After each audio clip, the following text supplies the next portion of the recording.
সামনে একটা আমার অফিস আছে, আমার একটা ব্যবসায়ী অফিস, সেখানে আমি বেরোইছি। এখন দেখতেছি কিছু ছেলেপান এসে মানে লিফলেট লাগানোর চেষ্টা করছে, লাগাইতেছে, আর ওরা কিছু আলোচনা করতেছে। তা আমি তোমার দেখি কিছু চিনলাম যে সব ছাত্রলীগের ফলাফল। তবে আমি জিজ্ঞেস করলাম যে কী লাগাইতেছো, শেখ হাসিনা ফিরে আসবে সেই লিফলেট লাগাইতেছে। হ্যাঁ, শেখ হাসিনা ফিরে আসতে লিফলেট লাগাইতেছে। আমি কই এগুলো এখানে লাগানো যাবে না, এগুলো এখানে চলবে না, আর ওরা মিছিল করবে, এটা একটা প্ল্যান নিয়েছিল। আমি কি মিছিল তোরা করতে পারবি না, এই ওরা অতার্কিত, ওরা অনেক কয়েকজন ছিল আমার উপর অতার্কিত ওরা হামলা করছে আর কি। কারণ ওরা হাতে যে খুঁড় ছিল আমি তো বুঝতে পারিনি, ওরা খুঁড় দিয়ে প্রথম শুরু হয়েছে।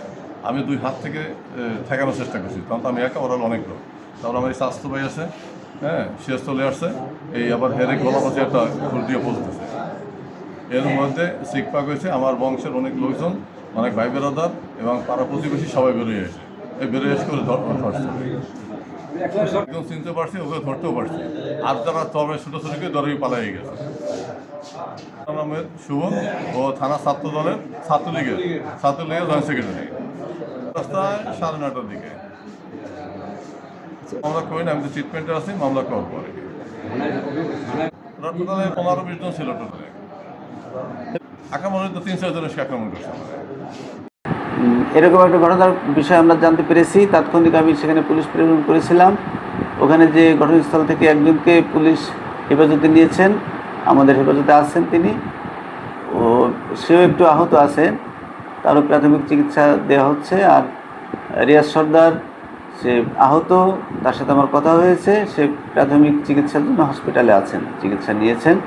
এ বিষয়ে আমরা এখনও লিখিত কোনো অভিযোগ পাইনি। অভিযোগ পেলে ঊর্ধ্বতন কর্তৃপক্ষের সাথে আলোচনা সাপেক্ষে আইনগত ব্যবস্থা নিব আমরা ইনশাল্লাহ। যুবদলের একজন সিনিয়র নেতা, যুবদলের অন্যতম যুগ্ম আহ্বায়ক, তার উপর বর্বরোচিত হামলা করা হয়েছে, ধারালো খুঁড় দিয়ে তার উপর আক্রমণ করা হয়েছে। আমরা শুনতে পেরেছি সে ছাত্রলীগের সক্রিয় কর্মী। এই জাতীয় গুপ্তি মেরে এখনও তারা আশেপাশে থাকে এবং যে কোনো সময় আমাদের উপরে গুপ্ত হামলা চালায়। আমরা এর তীব্র নিন্দা এবং প্রতিবাদ জানাই। ভবিষ্যতে আইনশৃঙ্খলা রক্ষাকারী বাহিনী এদেরকে যদি নিয়ন্ত্রণ করতে ব্যর্থ হয়, তাহলে সমাজে একটা বিশৃঙ্খলা শুরু হবে। আমরা চাই না সমাজে কোনো বিশৃঙ্খলা থাকুক। আমরা আইন হাতে তুলে নিতে চাই না, আমরা আইনের শাসনের প্রতিষ্ঠা চাই। এটা আমরা অবিলম্বে আমরা আইন শৃঙ্খলা রক্ষাকারী বাহিনীর দৃষ্টি আকর্ষণ করব।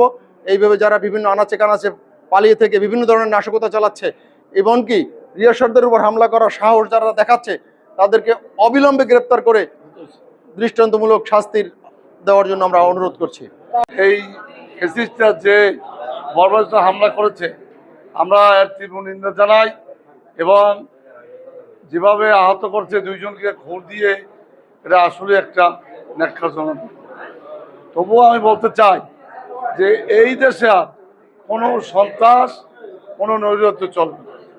আজকে যারা সন্ত্রাস নৈরাজ্য করছে, তাদের অবশ্যই বিচার হবে এবং তাদেরকে বিচারে আওতায় এনে তাদেরকে বিচার। আমাদের এই পিরোজপুর জেলা যুবদলের সহযোদ্ধা রিয়াজ সর্দার, পিরোজপুর জেলা যুবদলের যুগ্ম আহ্বায়ক, সে যখন জানতে পারে যে ছাত্রলীগ শহরে একটি মিছিল বা কোনো ধরনের নাশকতা করতে যাচ্ছে, সেই খবর পেয়ে যখন ছাত্রলীগকে প্রতিহত করতে যায়, ঠিক সেই মুহূর্তে ছাত্রলীগের নেতাকর্মীরা তার উপর অতর্কিত হামলা চালায়। সেই হামলায় সে গুরুতর আহত হয়। পাশে আমাদের এক ভাই স্বেচ্ছাসেবক দলের সাইফুল, তিনিও গুরুতর আহত হন। আমি একটি কথাই বলবো, আমাদের নেতা মাননীয় প্রধানমন্ত্রী সে একটি কথা বলেছে যে বাংলাদেশকে সামনের দিকে এগিয়ে নিয়ে যেতে, একটি সুখী সমৃদ্ধ দেশ গড়ার লক্ষ্যে সে দলের নেতাকর্মীদের কাছে সহায়তা চেয়েছে। তার কথা অনুসরণ করে আমি একটি কথা বলবো যে দেশ গড়ার লক্ষ্যে যদি কেউ চিন্তা করে দেশে বিশৃঙ্খলা সৃষ্টি করবে, কোনো অরাজকতা করবে, আমি পিরোজপুর জেলা যুবদলের সদস্য হিসেবে একটু কথা বলতে চাই যে আমাদের নেতার অঙ্গীকার বাস্তবায়নের লক্ষ্যে আমরা শতভাগ চেষ্টা করব জনগণকে সাথে নিয়ে দেশকে এগিয়ে নিয়ে যেতে। জি, আসলে আজকের যে ঘটনা ঘটেছে এটি জানেন যে ইতিমধ্যে আইনশৃঙ্খলা বাহিনী এই যে পতিত স্বৈরাচারের নিষিদ্ধ সন্ত্রাসী সংগঠন ছাত্রলীগের একজন সক্রিয় নেতাকে অলরেডি এই ঘটনার সাথে জড়িত, তাকে জনগণ ধরে আইনশৃঙ্খলা বাহিনীর হাতে সোপর্দ করেছে। তা আমি মনে করি আজকের ঘটনা সহ সকল ঘটনা একটি সন্ত্রাসী কর্মকাণ্ডের অংশ।